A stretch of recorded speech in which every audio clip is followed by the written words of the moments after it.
ರಾಜ್ಕುಮಾರ್ ಅಂದಾಗ ನಮ್ಮ ಮನಸ್ಸಿನಲ್ಲಿ ಏನು ಬರುತ್ತೆ? ರಾಘವೇಂದ್ರ ರಾಜ್ಕುಮಾರ್ ಅವರಿಗೆ ಫೋನ್ ಮಾಡಿದರೆ ಫೋನ್ ಎತ್ತಿಲ್ಲ. ಶಿವರಾಜ್ ಕುಮಾರ್ ಅವರಿಗೆ ಫೋನ್ ಮಾಡಿ ಕೇಳೋದು ಈ ಹಂತದಲ್ಲಿ ಸರಿಯಲ್ಲ ಅಂತ ನನಗೆ ಅನಿಸ್ತು. ದೊಡ್ಡ ಮನೆ ಅದು. ಅಂಥ ಮನೆ ಯಾಕೆ ನೆಲಸಮ ಮಾಡಿದ್ರು? ಅವರು ಬಿಟ್ಟು ಹೋದ ಆಸ್ತಿ ಇಲ್ಲಿದೆ, ಏನಾಗಿದೆ, ಯಾರ ಬಳಿ ಇದೆ, ಡೀಟೇಲ್ ಆಗಿ ಪ್ರವೀಣ್ ನಾಯ್ಕ್ ಹೇಳ್ತಾರೆ, ಕೇಳಿಸ್ಕೊಳ್ಳಿ.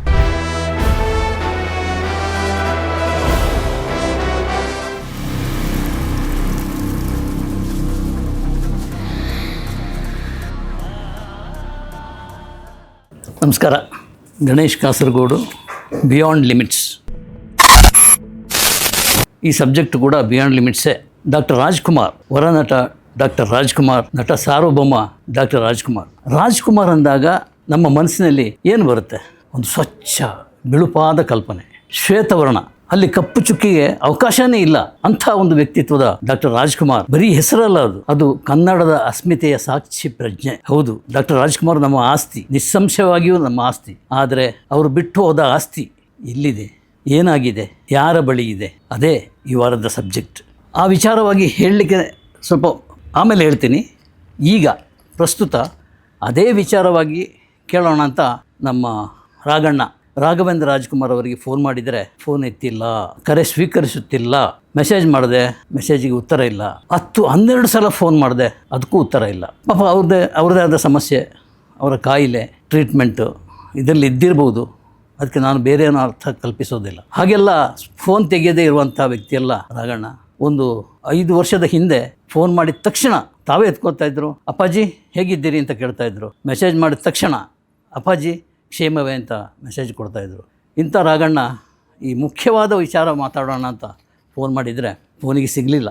ಆಮೇಲೆ ನಮ್ಮ ಶಿವರಾಜ್ ಕುಮಾರ್ ಅವರಿಗೆ ಫೋನ್ ಮಾಡಿ ಕೇಳೋದು ಈ ಹಂತದಲ್ಲಿ ಸರಿಯಲ್ಲ ಅಂತ ನನಗೆ ಅನ್ನಿಸ್ತು. ಅವರು ದೊಡ್ಡ ಯುದ್ಧ ಗೆದ್ದು ಬಂದವರು. ಕ್ಯಾನ್ಸರ್ ಕಾಯಿಲೆ ದಾಟಿ, ನೀನೇನೋ ಕ್ಯಾನ್ಸರ್, ನಾನು ಕಣ ಹೀರೋ ಅಂತ ಸವಾಲು ಹಾಕಿ ಅಮೇರಿಕದಿಂದ ಗೆದ್ದು ಬಂದಂಥ ಶಿವಣ್ಣನಿಗೆ ಫೋನ್ ಮಾಡಿ ಡಿಸ್ಟರ್ಬ್ ಮಾಡಲಿಕ್ಕೆ ನನಗೆ ಮನಸ್ಸಾಗಲಿಲ್ಲ.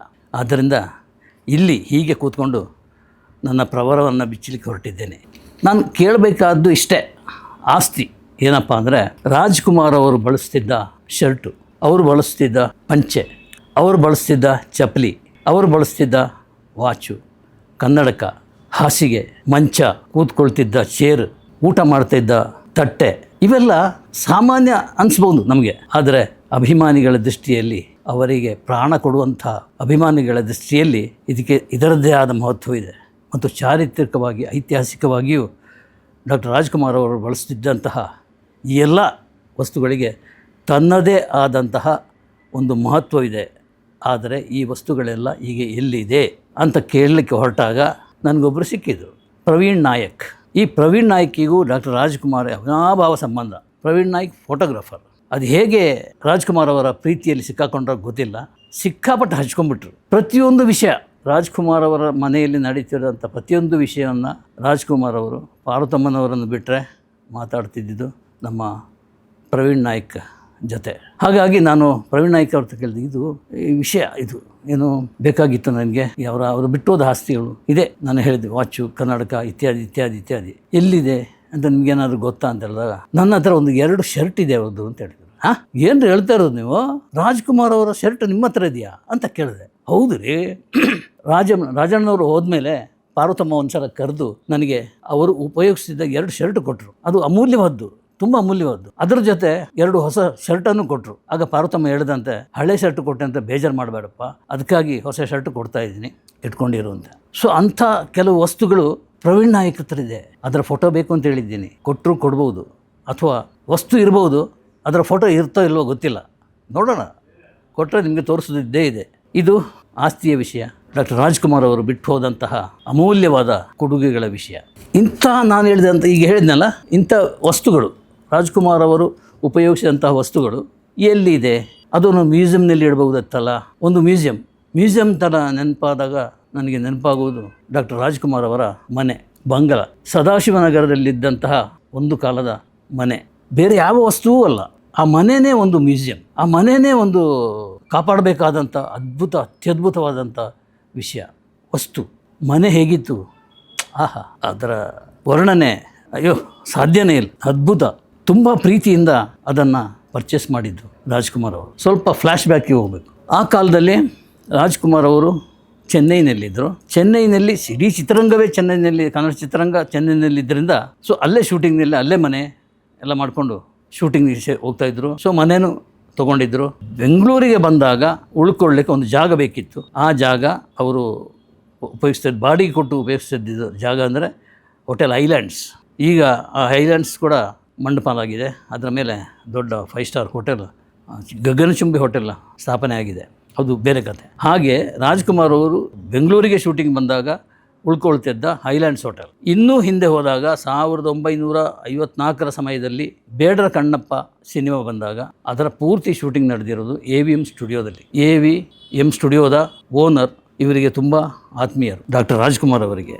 AVM ಅಂದರೆ AV ಮೇಯಪ್ಪನ್ ಅಂತ. ಅವರು AVM ಸ್ಟುಡಿಯೋದ ಓನರ್, ರಾಜ್ಕುಮಾರ್ಗೆ ಆಪ್ತರು. ಸೊ ನಮ್ಮ ಬೇಡರ ಕಣ್ಣಪ್ಪ ಸಿನಿಮಾ ತೆಲುಗು, ತಮಿಳು ಎಲ್ಲ ಭಾಷೆಗಳಲ್ಲಿ ಡಬ್ ಆದಾಗ ಆ ಟೈಮ್ನಲ್ಲಿ ಅವರ ಪರಿಚಯ ಆಗಿ ತುಂಬ ಆತ್ಮೀಯರಾದರು. ಅವ್ರದ್ದೊಂದು ಬಂಗ್ಲೆ ಸದಾಶಿವನಗರದಲ್ಲಿ, ಅದು ಇದೇ ಬಂಗ್ಲೆ. ಅದನ್ನು ಸದಾಶಿವನಗರದ ಬಂಗ್ಲೆ ಅಂತ ಕರೀತಾ ಇರಲಿಲ್ಲ, ಅದನ್ನು AVM ಮನೆ ಅಂತ ಹೇಳಿ ಇರ್ತಾ ಇದ್ರು. ಯಾಕಂದರೆ AV ಮೇಯಪ್ಪ ಅವರ ಬಂಗ್ಲೆ, ಅದು ಮನೆ. ಅದು ನೀವು ಸುಮ್ಮನೆ ಅಲ್ಲಿ ಹೋದಾಗ ಹೋಟೆಲ್ನಲ್ಲಿ ಉಳ್ಕೊಳ್ಳೋದು ಬೇಡ, ಹೈಲ್ಯಾಂಡ್ಸ್ನಲ್ಲಿ ಈ ಮನೆಯನ್ನು ತೊಗೊಳ್ಳಿ, ನಿಮಗಾಗಿ ತುಂಬ ಕಮ್ಮಿಗೆ ನಾವು ಕೊಡ್ತಾ ಇದ್ದೇನೆ ಅಂತ AV ಮೇಯಪ್ಪನ್ ಚೆಟ್ಟಿಯಾರ್ ಅದನ್ನು ರಾಜ್ಕುಮಾರ್ ಅವ್ರಿಗೆ ಕೊಡಿಸಿದ್ರು. 14 ಲಕ್ಷನ 15 ಆ ಕಾಲದಲ್ಲಿ 15 ಲಕ್ಷನ ಕೊಟ್ಟು ಅದನ್ನು ಪರ್ಚೇಸ್ ಮಾಡಿದರು ರಾಜ್ಕುಮಾರ್ ಅವರು. ಹಾಗೆ ಕನ್ನಡ ಚಿತ್ರರಂಗ ಬೆಂಗಳೂರಿಗೆ ಬಂದಾಗ, ಕರ್ನಾಟಕಕ್ಕೆ ಬಂದಾಗ ರಾಜ್ಕುಮಾರ್ ಅವರು ಅಧಿಕೃತವಾಗಿ ವಾಸವಾಗ್ತಿದ್ದ ಮನೆ AVM. ಆ ಮನೆ, ಆ ಬಂಗ್ಲೆ, ಅರ್ಥಾತ್ ದೊಡ್ಡ ಮನೆ, ನಾವೇನು ದೊಡ್ಡ ಮನೆ ಅಂತ ಕರಿತೇವೋ ಆ ಮನೆ ಅದು ಸಖತ್ತಾಗಿದೆ ಅಂತ ಹೇಳ್ತಾರೆ. ನಾನು ಹೋಗಿದ್ದೆ ಆ ಮನೆಗೆ. 2-3 ಮುಹೂರ್ತಗಳು ನಡೆದಿತ್ತು. ಬೆಳಗ್ಗೆ ಮುಹೂರ್ತ ನಡೆದಾಗ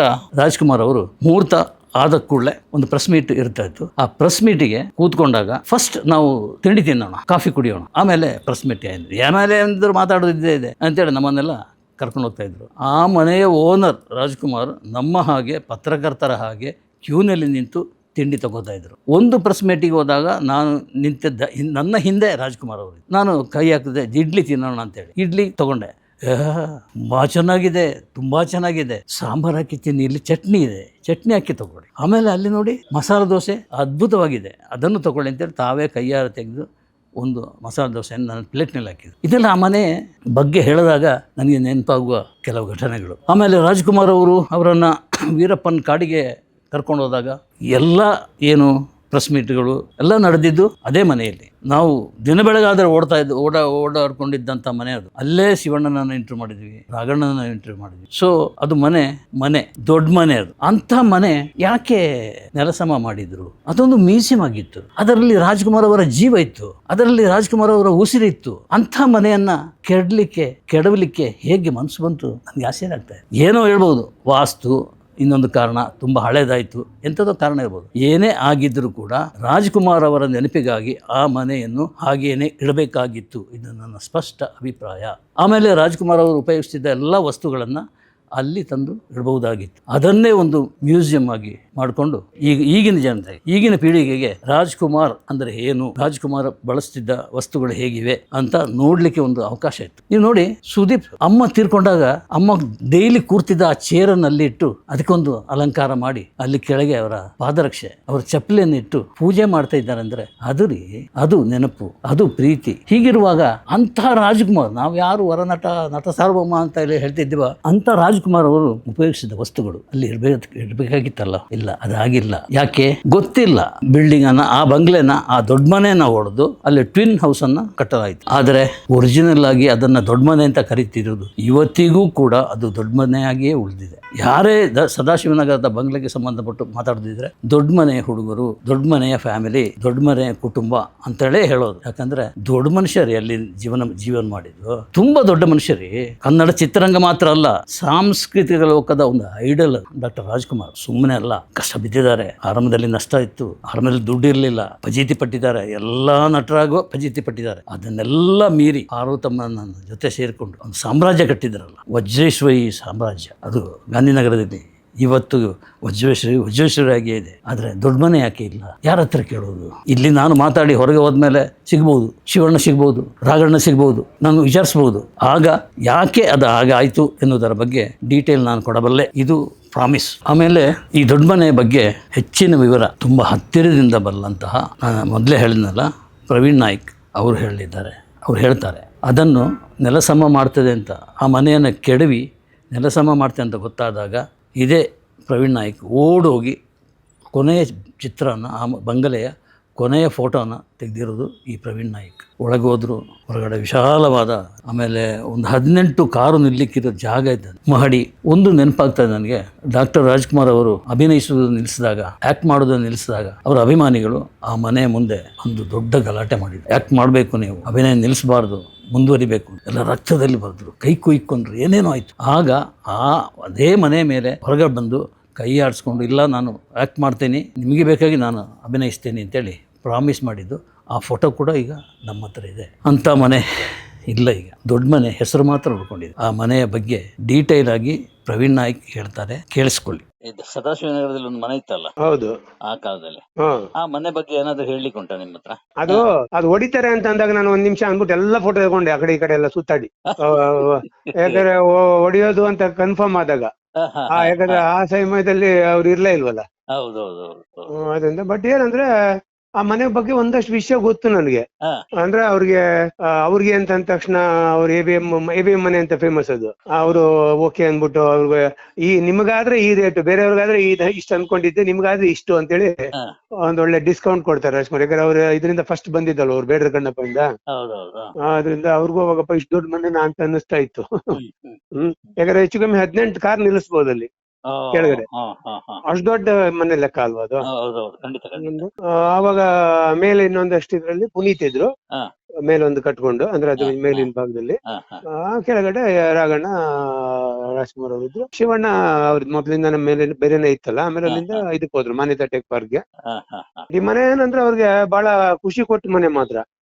ಒಂದ್ ರೀತಿಲಿ ಏನಂದ್ರೆ, ಓಕೆ, ಏನೋ ಒಂದು ದೇವರು ಪೂಜೆ ಮಾಡೋಕತ್ತೆ, ಏನೋ ಸತ್ಯನಾರಾಯಣ ಪೂಜೆ ಒಂದು ಓದು ಕೂತ್ಕೊಳ್ಳೋಷ್ಟು ಜಾಗ, ಜನ. ಆ ಬಾಲ್ಕನಿ ಇದೆಲ್ಲ, ಅದು ಬಾಗಿಲು ತೆಗೆದ್ರೆ ಅಲ್ಲೂ ಕೂತ್ಕೋಬಹುದು, ಅಷ್ಟು ಉದ್ದ ಅಗಲವಾದ ಬಾಗಿಲಿತ್ತಲ್ಲಿ. ನೀವು ನೋಡಿರ್ಬೋದಲ್ಲ ಅದನ್ನ. ಅದೇ ಅದು ಓಪನ್ ಮಾಡಿದ್ರೆ ಕೂತ್ಕೊಳ್ಳೋ ಅಷ್ಟು. ಆತರ ಏನೋ ಒಂದು ಫಂಕ್ಷನ್ ಮಾಡಂಗಿದ್ರೆ ಒಂಥರ ತುಂಬಾ ಜನ ಆರಾಮಾಗಿ ಕೂತ್ಕೊಳ್ಳೋಂತ ಜಾಗ ಅಂತ ಖುಷಿ ಇತ್ತು. ಪ್ರೀತಿಯ ಒಂದು ಜಾಗ ಅಂತ ಅದು ಬೇರೆ ಇದೆ, ಒಂದು ಕೋಣೆ ಅದ್ರಲ್ಲಿ ಏನಿಲ್ಲ, ಅವ್ರ ತಾಯಿ ಇದ್ರಲ್ಲ ಮೊದ್ಲು, ಅಂದ್ರೆ ಒಳಗಡೆ ಆ ಕೋಣೆನೆ ಅವ್ರಿಗೆ ಇಷ್ಟ. ಅಲ್ಲಿ ಮಾತಾಡ್ತಿರುವಾಗ ಹಾಗೆ ಒಂದೊಂದ್ಸಲ ಅವ್ರ ತಾಯಿ ನೆನಪು ಬರೋದು, ನಾವೆಲ್ಲ ಕೂತ್ಕೊಂಡು ಮಾತಾಡುವಾಗ. ಏನೇ ಆದ್ರೂ ಗಾದ್ನೂರ್ನ ಚಿಕ್ಕ ಮನೇಲಿ ಸಿಕ್ಕಿದ್ ಖುಷಿ, ತೃಪ್ತಿ ಎಲ್ಲ ಇದೆಯಲ್ಲ, ಅದು ನಾನು ನೋಡಕ್ ಆಗ್ಲೇ ಇಲ್ಲ ಅಂತ. ಆಮೇಲೆ ಆತರ ಖುಷಿ ಇತ್ತು ಅವ್ರಿಗೆ. ನಾನಲ್ಲಿ ಗಾದ್ನೂರ್ ಕರ್ಕೊಂಡು ಹೋದಾಗ ಅವ್ರು ಇನ್ನೊಂದ್ ಮನೆ ಕಟ್ಸಿದ್ರು, ಗೊತ್ತಲ್ವಾ, ದೊಡ್ಡದಾಗ ಕಟ್ಟಿದ್ರು. ಅಲ್ಲಿಂದ ಅಲ್ಲಿ ಹೋಗಿ ಇಳ್ಕೊಂಡ ತಕ್ಷಣ ಸುಸ್ತಾಗಿದ್ರು. ರಾಜ್ಕುಮಾರ್ ಹೇಳಿದ್ರು, ಬರ್ತೀರಾ, ನನ್ ಸ್ವರ್ಗ ತೋರಿಸ್ಲಾ ಅಂದ್ರು. ಆಯ್ತು ಸರ್ ಅಂತಂದೆ. ಆಮೇಲೆ ಬರ್ತೀಯಾ ಅಂತಂದ್ರು ಪಾರ್ವತಿ ಬರ್ತೀಯಾ ಅಂತಂದ್ರು. ಇಲ್ಲಾರಿ ಸುಸ್ತಾಗಿದೆ, ನೀವು ಹೋಗಿ ಬರೀ ಅಂತ ನಾನು ರಾಜ್ಕುಮಾರ್ ಇಬ್ಬರೇ ಹೊರಟ್ವಿ. ಆಮೇಲೆ ದೂರದಲ್ಲಿ ಹೋದಾಗ ಅವ್ರ ಹಳೆ ಮನೆ ಇತ್ತಲ್ಲ, ಅದು ಅವ್ರ ಅಪ್ಪಂದು, ಅದೇ ನೋಡಿ, ಅಲ್ಲಿದೆ ನೋಡಿ ನನ್ ಸ್ವರ್ಗ ಅಂತ ತೋರ್ಸಿದ್ರು. ಈ ಮನೆಗಿಂತ ಆ ಮನೆ ನನಗೆ ಜಾಸ್ತಿ ಇಂಪ್ರೆಸ್ ಆಗಿರೋದು. ಆತರ ಎಲ್ಲಾ ಸನ್ನಿವೇಶಗಳಿದೆ. ಆಮೇಲೆ ಸುಸ್ತ ಅವರೇ ಸಮಾಧಾನ ಮಾಡಿ ಒಂದ್ ಸ್ವಲ್ಪ ಕೈ ಹಿಡ್ಕೊಂಡೆ ಅವ್ರದ್ದು ಗಟ್ಟಿಯಾಗಿ. ನಾವೇನ್ ಹೇಳಕ್ಕಾಗತ್ತ, ಅವ್ರ ಮಾತಾಡಕ್ಕಾಗತ್ತ? ಏನು ಮಾತಿಲ್ಲ, ಜಸ್ಟ್ ಕೈ ಹಿಡ್ಕೊಂಡೆ ಗಟ್ಟಿಯಾಗಿ. ತಲೆ ಒಂದ್ಸಲ ಆಡಿಸ್ಬಿಟ್ಟು ಅಂತ ಸ್ವಲ್ಪ ಸುಧಾರಿಸ್ಕೊಂಡ್ರು. 10 ನಿಮಿಷ ಇಲ್ಲ ಅಡ್ಡಾಗ್ಲ ಪ್ರವೀಣ್ ಅಂದ್ರು. ಅದೇ ಸರ್ ಆರಾಮಾಗಿ ಮಲಗಿ ಸರ್ ಅಂದೆ. ಅವ್ರ ಟವಲ್ ಒಂದಿತ್ತು, ಅದನ್ನ ತಗೊಂಡ್ ಪಟ್ ಒಂದ್ ಸ್ವಲ್ಪ ಧೂಳ್ ಹೊಡೆದು, ಬಿಳಿ ಶರ್ಟ್ ಪ್ಯಾಂಟ್, ಕೈ ದಿಮ್ಮ ತರ ಮಾಡಿ ಆರಾಮ ಮಲ್ಕೊಂಡ್ಬಿಟ್ರಲ್ಲಿ. ಅವ್ರಿಗೆ ಹೊರಗಡೆ ಹೋಗ್ಬಾರ್ದು ಅಂತ ಹೇಳಿದ್ರು. ಪುನೀತ್ ಬರ್ಡೇ ಇತ್ತು. ಪುನೀತ್ ಬರ್ಡೇ ಇರುವಾಗ ಹೊರಗಡೆ ಹೋಗ್ಬೇಡಿ ನೀವು, ಆಮೇಲೆ ಎಲ್ಲ ತಳ್ಳಾಡಿದ್ರೆ ಅವಾಗ ಅವ್ರಿಗೆ ಕಾಲು ನೋವಿತ್ತು ಸ್ವಲ್ಪ. ಆದ್ರೆ ತಳ್ಳಾಡ್ಬಿಟ್ರೆ ಕಷ್ಟ ಅಂತಿದ್ದಕ್ಕೆ ಅವರು ಅಲ್ಲೇ ಸ್ಕ್ರೀನ್ ಹತ್ರ ನಿಂತ್ಕೊಂಡು ಮೆಲ್ಲಿಗೆ ಹಿಂಗ್ ಓಪನ್ ಮಾಡ್ಕೊಂಡು ನೋಡ್ತಾ ಇದ್ರು, ಏನು ಹೊರಗಡೆ ಏನ್ ನಡೀತಿದೆ ಅಂತೆಲ್ಲ ಇದೆಲ್ಲ. ಆವಾಗ ಪುನೀತ್ ಎಲ್ಲ ಎತ್ಕೊಂಡು ಪವರ್ ಸ್ಟಾರ್ ಪುನೀತ್ ರಾಜ್ಕುಮಾರ್ಗೆ ಜೈ ಅಂತಿದ್ರೆ, ಆಮೇಲೆ ಅವ್ರು ಹೇಳ್ತಾ, ಅದು ನಾನ್ ಅವತ್ತಿರ್ಲಿಲ್ಲ, ಅವ್ರ ನೆಕ್ಸ್ಟ್ ಡೇ ಹೋದಾಗ ಹೇಳಿದ್ರು, ಅಲ್ಲಿ ನಿಂತ್ಕೊಂಡು ನಾನು ನಿಮ್ ಸಂದಿಲ್ ನೋಡ್ತಾ ಇದ್ದೆ, ನನಗೆ ರಾಜ್ಕುಮಾರ್ ಜೈ ಅಂದಾಗ ಏನು ಅನ್ಸ್ಲಿಲ್ಲ, ಪುನೀತ್ ರಾಜ್ಕುಮಾರ್ ಜೈ ಅಂದಾಗ ಒಂಥರ ರೋಮಾಂಚನ ಆಗೋಯ್ತು ನನಗೆ. ಅವ್ರು ಎತ್ಕೊಂಡೆಲ್ಲ ಇದು ಮಾಡೋದ್ ನೋಡಿ ಒಂದೊಂದ್ಸಲ ಅನಿಸ್ತಿತ್ತು, ಆ ಡಾಕ್ಟರ್ ಏನಾರು ಹೇಳಿ ಹೋಗ್ಬಿಟ್ಟು ಅವ್ರ ಜೊತೆ ಸೇರ್ಕೊಂಡ್ಬಿಡ್ಲಾ ಅನ್ನಿಸ್ತಾ ಇತ್ತು ಅಂತೆಲ್ಲ ಹೇಳ್ತಾ ಇದ್ರು. ಈ ತರದ್ದು ಒಂದಷ್ಟು ನೆನಪುಗಳಿದೆ ನನ್ನ ಹತ್ರ. ಮನೆ ಹೊಡೆದಾಕೋ ಹಿನ್ನೆಲೆ ಅಂದ್ರೆ ಅವಾಗ ಆಕ್ಚುಲ್ ಆಗಿ ಏನಾಗಿ ಗೊತ್ತಾ, ಹೊಡಿಬೇಕು ಅಂತಲ್ಲ, ಅವ್ರು ಸ್ವಲ್ಪ ಮೋಸ್ಟ್ಲಿ ಐ ಥಿಂಕ್ ನನಗ್ ಗೊತ್ತಿರೋ ತರ, ಅದು ಅವ್ರು ಹೇಳಿದ್ರೆ ಬೇರೆ ಹೇಳಿದ್ರು, ಅದೇನೋ ಅದ್ರಲ್ಲಿ ಅದನ್ನ ವಾಸ್ತುನೋ ಏನೋ ಒಂದು ಆ ಥರದ್ದೇನೋ ಇರ್ಬೇಕು. I don't know exactly. ಅದೇನೋ ಚೆನ್ನಾಗಿರುತ್ತೆ ಬೇರೆ ಮಾಡಿದ್ರೆ ಅಂತ ಯಾರೋ ಹೇಳಿದ್ರು ಅಂತ ಕೇಳ್ದೆ. ಬಟ್ ಇದಕ್ಕೆ ಯಾವ ನನ್ನ ಹತ್ರ ದಾಖಲೆ ಇಲ್ಲ, ಅಥವಾ ನನಗೆ ಯಾರು ಪರ್ಸನಲ್ ಆಗಿ ಹೇಳಿಲ್ಲ. ಆವಾಗ ಏನಂದ್ರೆ ಪುನೀತ್ ಅವರು ಅದನ್ನ ಕೈ ತಗೊಂಡು ಸರಿ 2 ಮನೆ ಮಾಡೋದು, ಇಲ್ಲಿ ಬರೋ ಅಷ್ಟೇ ಮಾರ್ಬಲ್ಸ್ ಅಲ್ಲೂ ಹೋಗ್ಬೇಕು, ಇಲ್ಲಿರೋ ಏನ್ ವುಡ್ ವರ್ಕ್ ಆಗ್ತಿದೆ ಅಲ್ಲೂ ಆಗ್ಬೇಕು, ಒಂದೇ ಒಂದು ಇದು ಕೂಡ ಈ ಮನೆ ನಮ್ಮ ಮನೆಗೆ ಎಕ್ಸ್ಟ್ರಾ ಆಗ್ಬಾರ್ದು, ರಾಘಣ್ಣನ ಮನೆನೂ ಅಷ್ಟೇ ಚೆನ್ನಾಗ್ ಆಗ್ಬೇಕು ಅಂತ ಅವರೇ ಕಟ್ಟಿಸ್ಕೊಟ್ರು ಅದನ್ನ. ಅಲ್ಲ ಈ ಮನೆ ಇರ್ತಿದ್ರೆ ಒಂದು ಅದ್ಭುತವಾದ ಮ್ಯೂಸಿಯಂ ಆಗ್ಬೋದಿತ್ತಲ್ಲ. ಮ್ಯೂಸಿಯಂ ಮಾಡ್ಬೋದಿತ್ತು. ಆಮೇಲೆ ಅವರು ಇನ್ನೊಂದೇನ್ ಯಾವಾಗ ಮಾಡಿದ್ರು, ಇದ್ರಲ್ಲಿ ಏನೋ ಕಂಠೀರವ ಸ್ಟುಡಿಯೋ ಮಾಡೋದು ಅಂತಿತ್ತು, ಅದೇನಾಯ್ತೋ ಗೊತ್ತಿಲ್ಲ ಮುಂದೆ. ಅವರ ಸಮಾಧಿ ಹತ್ರ ಒಂದು ಎಲ್ಲ ಅವ್ರ ವಸ್ತು ಎಲ್ಲ ಇಟ್ಟು. ಅಲ್ಲ ಇಲ್ಲಿ ಇರುವ ಮನೆ ಇರುವಾಗ ಮನೆನೇ ಒಂದು ಮ್ಯೂಸಿಯಂ ಅದು. ಮನೆ ಮ್ಯೂಸಿಯಂ ಸರ್, ಬಟ್ ಅವಾಗ ಐ ಡೋಂಟ್ ನೋ ಲೈಕ್ ಅವಾಗೆಲ್ಲ ಏನು ಮನಸ್ಥಿತಿಗಳಿತ್ತು ಅಂದ್ರೆ ಒಂದ್ಸಲ ಎಲ್ಲ ಸುವ್ಯವಸ್ಥಿತವಾಗಿ ಎಲ್ರಿಗೂ ಹಂಚಿಕೆ ಆಗ್ಲಿ ಅಂತ ಇರ್ಬೋದು ತರ ಮಾಡುವಾಗ ನೋಡಿ, ಅದು ಕೂಡ ದೊಡ್ಡತನ ಮೆರೆದ್ರು ಅವ್ರು ಶಿವಣ್ಣವ್ರು. ಮೊದ್ಲು ಚಿಕ್ಕ ಹುಡುಗನಿಂದ ನೋಡೋಣ, ಅವ್ರಿಗೆ ಏನೇನ್ ಬೇಕು ನೋಡೋಣ, ಕೊನೆಗೆ ಉಳಿದಿದ್ ನಾನ್ ತಗೋತೀನಿ ಅಂದ್ಬಿಟ್ರು ಅವ್ರು. ಈ ವಿಷಯ ಅಂತಲ್ಲ, ಮನೆ ಅಂತಲ್ಲ, ಟೋಟಲ್ ಅವರ ಪ್ರಾಪರ್ಟಿ ಎಲ್ಲ. ಆಮೇಲೆ ಪೂರ್ಣಿಮಾ ಇವ್ರಿಗೆಲ್ಲ ಲಕ್ಷ್ಮಿಗೆಲ್ಲ ಫಸ್ಟ್ ಅವ್ರ ಚಾನ್ಸ್ ಕೊಡೋಣ ಅಂತೆಲ್ಲ ಆತರ ಎಲ್ಲ ಮಾತಾಡಿದ್ರು. ಒಂದೇನಂದ್ರೆ ಅವ್ರು ಇದನ್ನ ಲೆಗಸಿನ ಸ್ವಲ್ಪ ಉಳಿಸ್ಕೊಂಡ್ ಬಂದ್ರು ಎಲ್ಲ ಮಕ್ಕಳಲ್ವಾ, ಅದೊಂದು ಖುಷಿ ನನಗೆ. ಯಾಕಂದ್ರೆ ಒಂದೇ ಒಂದ್ ನೋಡಿ, ತಮ್ಮನಿಗೋಸ್ಕರ ಅಣ್ಣ ಕಷ್ಟಪಟ್ರು ಅಲ್ಲಿ ಮನೆ ಮಾಡ್ಕೊಟ್ಟು, ಅವ್ರಿಗೆ ಆ ಖರ್ಚು ವೆಚ್ಚಗಳು, ಅದ್ ಯಾವ್ದಾದ್ರು ಹಾಸ್ಪಿಟಲೈಸ್ ಆದ್ರೆ ಬರ್ದಪ್ಪ ಅವರು ಏನಾದ್ರು ನಮ್ಮ ಮನೆಯಿಂದ ಹೋಗ್ಬೇಕು ಪಾರ್ವತಿ ಅಂತ ಹೇಳ್ಬಿಟ್ಟು ಅವ್ರಿಗೆ, ಯಾಕಂದ್ರೆ ನನಗೋಸ್ಕರ ಅವ್ರು ಮಾಡಿದ್ದಾರೆ ಅಂತ ಅಲ್ಲಿ ಅಣ್ಣ ತಮ್ಮನ್ನ ಇದನ್ನ ನೋಡ್ಕೊಂಡ, ಇಲ್ಲಿ ತಮ್ಮ ಅಣ್ಣನ್ ನೋಡ್ಕೊಂಡ ಅಲ್ವಾ. ಈಗ ನನ್ಗೆ ಒಂದು ಕುತೂಹಲ ಅಂದ್ರೆ ರಾಜಕುಮಾರ್ ಉಪಯೋಗಿಸ್ತಿದ್ರು ವಸ್ತುಗಳು, ಅವರ ಹಳೆ ಬಟ್ಟೆ ಆಗಿರ್ಲಿ, ಪಂಚೆ ಆಗಿರ್ಲಿ, ಕರ್ಚೀಫ್ ಆಗಿರ್ಲಿ, ಕನ್ನಡಕ ಆಗಿರ್ಲಿ, ಚಪ್ಪಲಿ ಆಗಿರ್ಲಿ, ಕೋಲ್ ಆಗಿರ್ಲಿ, ಇದೆಲ್ಲ ಎಲ್ಲಿದೆ? ಅದ್ರಲ್ಲೊಂದು ನಿಮ್ಮ ಮೊದಲೇ 3 ನನ್ನ ಹತ್ರನೂ ಇದೆ. ಮೊದಲು ಹೇಳಿದ್ರಲ್ಲ 3 ಶರ್ಟು ಪಂಚೆ ಅವೆಲ್ಲ ನನ್ನ ಹತ್ರನೂ ಇದೆ. ನನ್ನ ಹತ್ರ ಇದೆ ಅಂದ್ರೆ ಪಾರ್ವತಮ್ಮ ರಾವತ್ ಅವ್ರ ಹೋದ್ಮೇಲೆ ನನ್ ಕರೆದ್ರು, ಪ್ರವೀಣ್ ನಿಮ್ಗೋಸ್ಕರ ಒಂದ್ ಎತ್ತಿಟ್ಟಿದೀನಿ, ನಿಮ್ಗೆ ಇಷ್ಟ ಆಗ್ಬೋದು ಅನ್ಕೋತೀನಿ ಅಂದ್ರು. ಏನೋ ಅಂತ ಹೇಳಿಲ್ಲ. ಆಮೇಲೆ ಒಳಗಡೆ ಹೋಗಿ ತಂದ್ರು. ಅವ್ರು ಹಾಕ್ತಿದ್ದಿದ್ದು ಒಂದು ವೈಟ್ ಶರ್ಟ್, ಅವ್ರು ಹಾಕ್ತಿದ್ದಿದ್ದೊಂದು ಅದೇ ಕಾಟನ್ ಪಂಚೆ, ಆಮೇಲೆ ಒಂದು ಸಿಲ್ಕ್ ಶರ್ಟ್, ಸಿಲ್ಕ್ ಪಂಚೆ. ಇದಿಷ್ಟಲ್ದಲೆ ಅದ್ರ ಜೊತೆ ಒಂದು ಹೊಸ ವೈಟ್ ಶರ್ಟ್, ಹೊಸ ಪಂಚೆ, ಇನ್ನೊಂದು ಹೊಸ ರೇಷ್ಮೆ ಶರ್ಟ್, ರೇಷ್ಮೆ ಪಂಚೆ. ಯಾಕಂದ್ರೆ ಹೇಳಿದ್ರು ಅಂದ್ರೆ ಹಳೆ ಬಟ್ಟೆ ಕೊಡಬಾರ್ದಂತ ಹೇಳ್ತಾರೆ ಕೆಲವು ಸಲ, ಅದಕ್ಕೆ ನಾನು ಅದ್ರ ಜೊತೆ ಹೊಸ ಬಟ್ಟೆನು ನಿಮ್ಗೆ ಕೊಡ್ತಾ ಇದ್ದೀನಿ ಅಂತ ಹೇಳಿ ಅದನ್ನು ಸೇರಿಸಿ ಕೊಟ್ರು. ನಾನು ಅದನ್ನ ಇಷ್ಟ ಆಯ್ತಾ ಅಂದ್ರು, ಹೌದು ಅಂದೆ. ಆಮೇಲೆ ನನಗೆ ಸವರ್ದೆ, ರಾಜ್ಕುಮಾರ್ ಹಾಕಿದ್ದೆ ಶರ್ಟ್ ಇತ್ತಲ್ಲ, ರಾಜ್ಕುಮಾರ್ ಅಷ್ಟೇ ಮೃದುವಾಗಿದೆ ಅಮ್ಮ ಈ ಶರ್ಟ್ ಅಂದೆ. ಖುಷಿ ಆಗ್ಬಿಟ್ರು ಅವ್ರು. ನನ್ಗೆ ನಿಜವಾಗ ಹಂಗ್ ಫೀಲ್ ಆಯ್ತು. ಅವ್ರ ತುಂಬಾ ಸಾಫ್ಟ್ ಕಾಟನ್ ಹಾಕೋರು, ಪ್ಯೂರ್ ಕಾಟನ್. ಅದಕ್ಕೆ ಅದನ್ನ ಇಸ್ತ್ರಿ ಮಾಡಿ ಇಟ್ಟಿದ್ರು ಅವ್ರು ನೀಟಾಗಿ. ಸುಮ್ನೆ ಹಿಂಗ್ ಸವರಿದ್ರೆ ಸಾಫ್ಟ್ ಫೀಲಿಂಗ್ ಬರುತ್ತೆ. ಹೇಳ್ದೆ ಅವ್ರ ಮನಸ್ಸಷ್ಟೇ ಸಾಫ್ಟ್ ಆಗಿ ಅನ್ನಿಸ್ತಮ್ಮ ನನಗೆ ಇದು ಮುಟ್ಟುವಾಗ ಅಂತಂದೆ. ಖುಷಿಯಾಗಿ ಕೊಟ್ರು. ಅದೇ ಅದೊಂದು ಹಾಕ್ಬಿಟ್ಟು ಒಂದು ಫೋಟೋ ತೆಗ್ಸೋಣ. ಶರ್ಟ್ ಫೋಟೋ ಇದೆಯಾ? ಶರ್ಟ್ ಫೋಟೋ ಇರಿ, ಒಂದು ವಿಡಿಯೋನೇ ಮಾಡಿದ್ದೆ ಚಿಕ್ಕದಾಗಿ ನಾನು. ಅದಿದೆ ಬೇಕಾರೆ, ಅಂದ್ರೆ ನಾನು ವಿಡಿಯೋ ಮಾತಾಡುವಾಗ ವಿಡಿಯೋ ತೋರಿಸಿದ್ದೆ. ನಾನು ಅದನ್ನ ಹೇಳಿದೆ, ನೋಡಿ ಮುಟ್ಟದ್ರೆ ನೋಡಿ ಅಷ್ಟೇ ಸಾಫ್ಟ್ ಆಗಿದೆ ಇದು ಅಂತ ಅದೆಲ್ಲ ಹೇಳಿದ್ದೆ. ಆದ್ರಿಂದ ವಿಡಿಯೋ ಇರ್ಬೋದು, ಫೋಟೋ ಬೇಕಾದ್ರೆ ಈ ತಿರ್ಗಾ ಇಟ್ಟು ತೆಗಿಬೇಕು. ಅಲ್ಲ ಅವರ ಸಂಗ್ರಹ ಇದೆಯಾ? ಯಾರ್ದು? ಅವ್ರ ಹತ್ರ ಇದೆ ಸರ್, ಸುಮಾರಿದೆ ಅಲ್ಲಿ. ಅವರು ಅದೇ ಅವ್ರು ಮಾಡ್ಬೇಕು ಅಂತ ಒಂದು ಮ್ಯೂಸಿಯಂ ಮಾಡಿದ್ರೆ ರಾಜಕುಮಾರ್ ನೆನಪಿಗಾಗಿ, ಅಲ್ಲಿ ಸಂಗ್ರಹಿಸಿಕೊಂಡು ಇಡುವಂತ ಎಲ್ಲ ವಸ್ತುಗಳಿದೆಯಾ ರಾಜಕುಮಾರ್ ಉಪಯೋಗಿಸಿದ್ದು? ಇದೆ ಖಂಡಿತ ಇದೆ. ಯಾಕಂದ್ರೆ ಅವರು ಆ ಸಮಾಧಿ ಹತ್ರನೇ ಮಾಡ್ಬೇಕು ಅಂತಿದ್ರು, ಅದೇನಕ್ಕೆ ಡಿಲೇ ಆಯ್ತು ಅಂತ ಗೊತ್ತಿಲ್ಲ. ಅಲ್ಲಿ ಬಂದವರೆಲ್ಲ ನೋಡ್ಕೊಂಡು ಹೋಗೋ ತರ ಮಾಡ್ಬೇಕು ಅಂತ ಇದ್ರು ಅವರು.